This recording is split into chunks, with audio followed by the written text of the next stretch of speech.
नमस्कार, लतास किचनमध्ये आपलं स्वागत आहे. मी आज कटोरल्याची सुकी भाजी बनवते. खरं तर ही पूर्वी रानभाजी होती, पण आता सुपर मार्केटमध्ये मॉलमध्ये सगळीकडे सगळ्यात महाग भाजी म्हणून विकली जाते.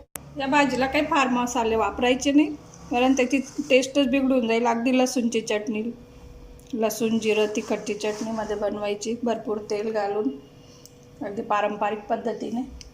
अशी कापून घेतली मी. या बिया असतात त्या कारल्याच्या बीप्रमाणे. बिया चविष्ट लागतात, अगदी दाताखाली कुडूम कुडूम आलं तर मस्त वाटतं. लाल जरी राहिल्या तरी टाकून नाही द्यायच्या, लाल बियाही छान लागतात. याचे 4 तुकडे करून घेतले मी एका कटोरल्याचे. तेल घेतलं आहे मी, 1-2 चमचे तेल घेतले. तेल चांगलं तापू द्यायचं. त्याला कढीपत्ता वगैरे कशाची मोहरीची फोडणी नाही घालत मी, फक्त जिरं लसूण. त्याची ओरिजिनल टेस्ट येऊ द्यायची. कांदे टमाटे वगैरे घातले तर त्याची ओरिजिनल टेस्टच निघून जाईल. अगदी गावाकडे म्हणतात त्याला अंड्याची चटणीच लागते, कोणी म्हणतात नॉनव्हेजची चव लागते.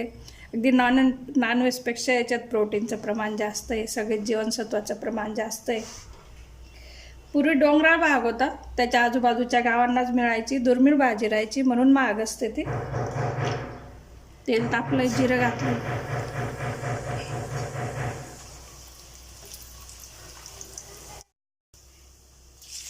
एक मोठी गड्डी लसूणची घेतली, कुटून घेतली. कुटलेला लसूण छान वाटतो असा.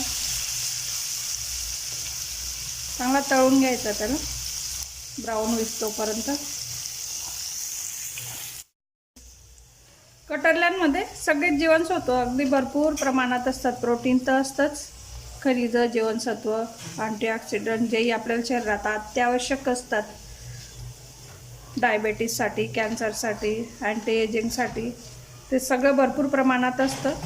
तशी पचायला जड असते, पण त्याच्यात फायबर असतं, म्हणून पचायला हलकी जाते ती आपल्याला शरीराला. तेलात छान असं लसूण ब्राऊन झाले. थोडीशी हळद, 1 चमचा लाल तिखट,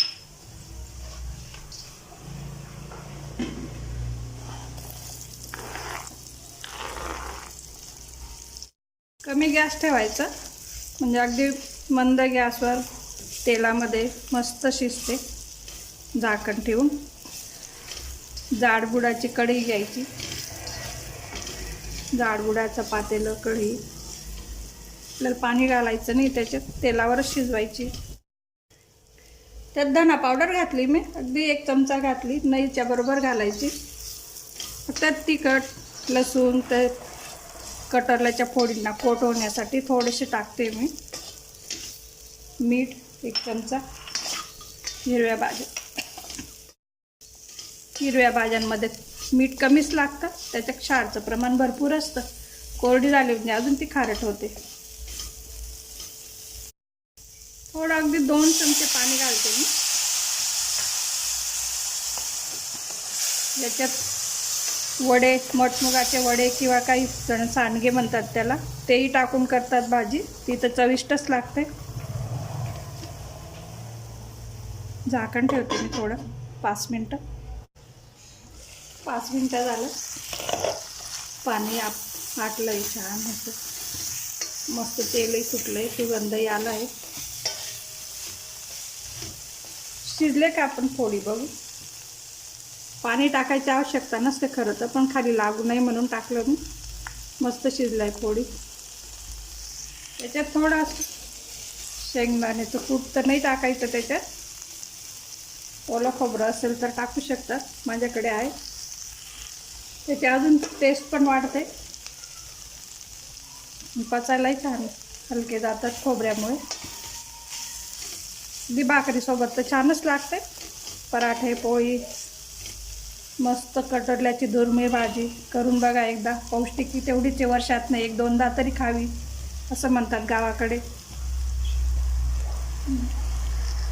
मस्त खा, स्वस्त राहा. भेटूया आपण पुढच्या रेसिपीसोबत.